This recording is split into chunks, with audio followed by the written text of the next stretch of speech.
Welcome to the nightclub, guys. It's your host, Night Wrencher. Now I've got another video for you guys. This time it's I'm gonna be showing you guys how to install a HYDROBOOST master cylinder along with the pump and all the hoses, and I'll run by you guys everything that I pretty much learned when I was putting the system together, and basically how easy it is to put this on any kind of retrofit type vehicle.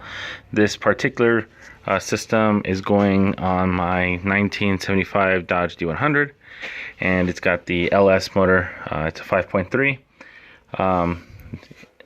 This particular system is from a 2001 Chevy 2500. I believe it came with a 6.0 or a 5.3.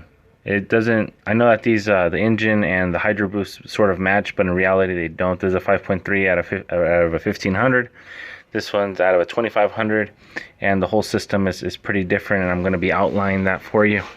So basically, for the install, I had to re-drill not only an extra hole, because only 3 of them were able to line up. The whole thing had to be dropped down about an inch so I can go back to the original hole that was inside for the vacuum booster for the original brakes. After that, it was just setting up the linkage for the pedal and making sure I have free travel, and the rest of the stuff was adapting these 1/4-inch lines and getting those to adapt to a 3/16 line. So this is the original 3/16 size line that that my truck takes, and then this is the 1/4-inch line. This is for the rear, and what I had to delete the proportioning valve in this inline of the original system, because what would happen is after I installed the rear discs, the front kept locking up because of the proportioning valve was set up for a different type of system. So I went ahead and I installed the proportioning valve in the rear, and then the front doesn't have anything. The front just goes direct. So I have the front line going to the firewall. I have an adapter, a reducer, and the same thing. It goes 1/4-inch, then it goes down to 3/16. This sensor that goes right here is a 2-wire sensor for the brake light. As soon as your fluid goes down, you can have this wired up so that way it will alert you to put fluid in your reservoir or to change your brakes.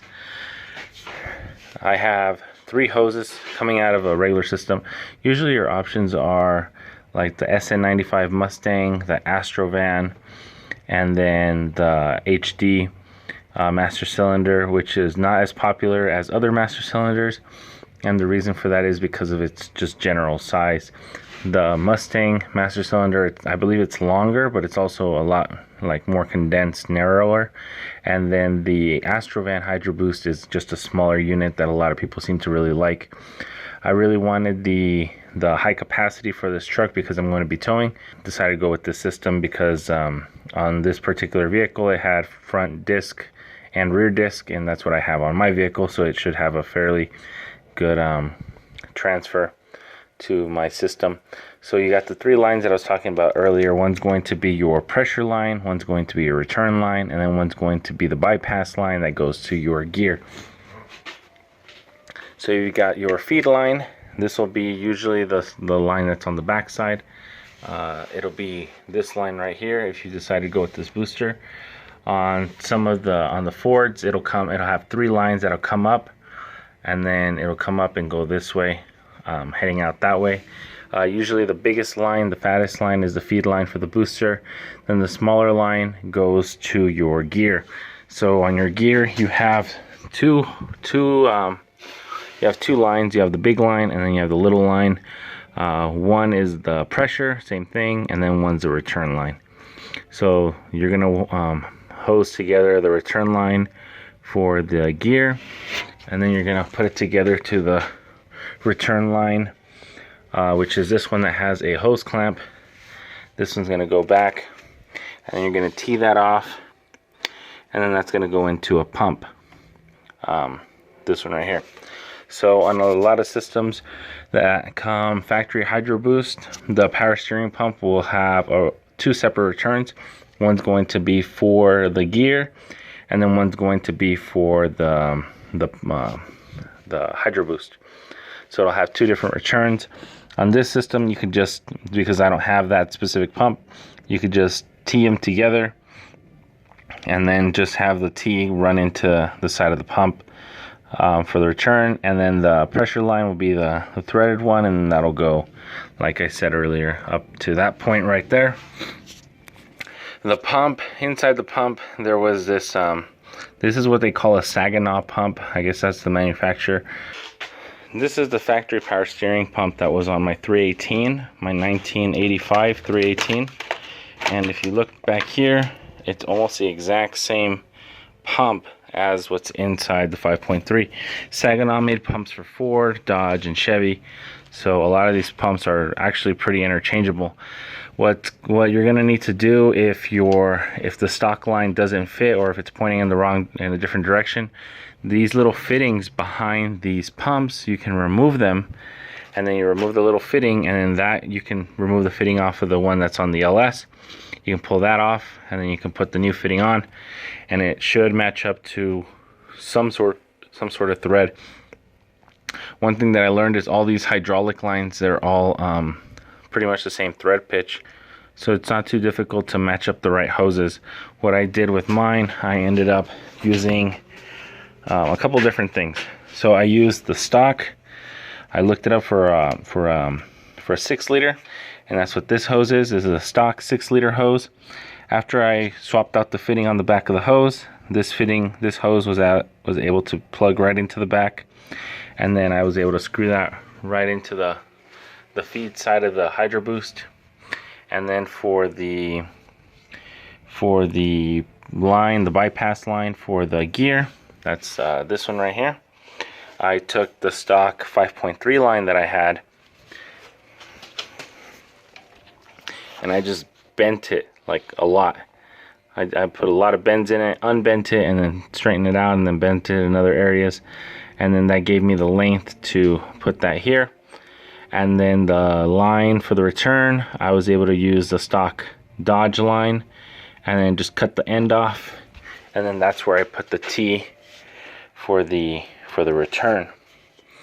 I can only speak for this particular setup, but as far as I've seen the setups that involve using the Astrovan or the SN95 HYDROBOOST systems, it's a nearly identical system. One last thing you probably may want to do, I installed one but I haven't plumbed it, is an oil cooler transmission. You can use a transmission oil cooler or any kind of oil cooler. Systems that have HYDROBOOST systems generate a lot of heat, and power steering systems generate a lot of heat, and what happens when they overheat, it'll start foaming, and then it'll just start spewing out of the pump. Usually after high stress situations like trying to park and brake and park at the same time, you'll have those kinds of problems. Usually that stuff doesn't happen on the freeway because you're not really turning and braking at the same time, but in case you do, you will have that extra assurance that all that heat's transferred to the radiator for the power steering fluid. I'm using ATF in this system. You can use whatever is recommended for your system, whatever was OEM inside it. What I didn't check. I just kind of like, after I pulled it off and I smelled the fluid and it smelled like ATF, and that's what I've been using. So I haven't had any problems yet. But I've driven it on the street and it brakes perfect and it steers great. I haven't had any issues. I really like it. Pretty solid system. With this system, I can turn my 35 tires with ease, like no problem. Especially when I have to do U-turns and things like that, like I've had to do. It's not usually, I don't struggle by the steering. What usually makes me struggle is the fact that the track is too wide and it doesn't make that sharp returns, but the actual steering part of it, no issues. And it doesn't really mess with like my RPMs or idle or anything like that. This is on a carburetor, so it's probably a little bit more important that it doesn't interfere with like my idle quality and stuff like that. But no, I have no issues. It's been a pretty straightforward setup. Just took a little bit of time in figuring out how to do and plumb all these fittings and everything. But I was able to do that all myself with like really cheap tools. Just used a regular brake line bender, the big one, You can get those for like 20 bucks at the parts store, and then a little cutter and flare kit, you can get those for pretty cheap too. So all in all, pretty straightforward setup. I really like it. I'd definitely use it again in the next swap, and I hope this info really tends to help someone in the near future. So I guess that'll do it for me, and I will see you guys in the next one. Night Wrencher out.